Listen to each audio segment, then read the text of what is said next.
Hi guys! Namaste! After namin mamasyal at mag-shopping, nagutom kami, sakto lunchtime na.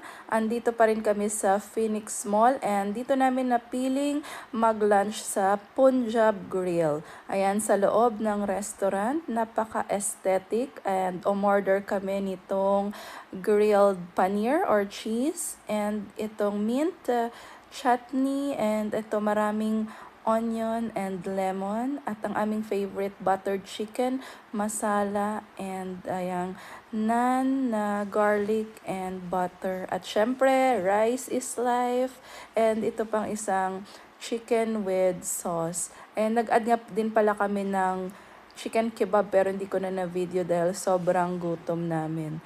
Ayan, kain na tayo. Ayan, Indian food, kain po tayo. The famous garlic naan and butter chicken. Yay! Our favorite Indian dish. Ay, sayang. Let's eat.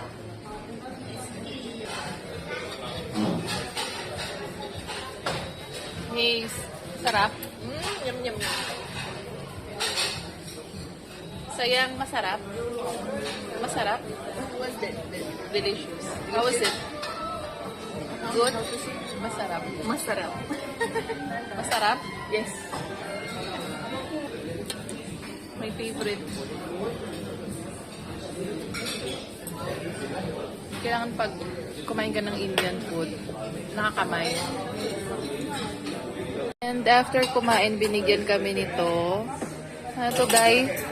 Pang, ano daw, Day? Hand wash. Hand wash or... The oil, the smell. Okay, so ito-try natin. Ayun si Hazel, nag-ano na siya. Nag-start na siya. Ay, pigaan pala yan, Day? Pigaan ng ano. O, sige, try ko rin. This one. Panghugas ng kamay, ha? To remove the smell. Hugas muna tayo ng hands. Pang ano daw to? Pang wash ng mouth. Try natin. Ito daw ang finale. Para siyang mint na may cream. It's Arabic coffee. May milk. It's Arabic coffee. So yung their version of what? How does it taste? Arabic coffee, Indian version. Cheers! Yun lang. Thank you for watching.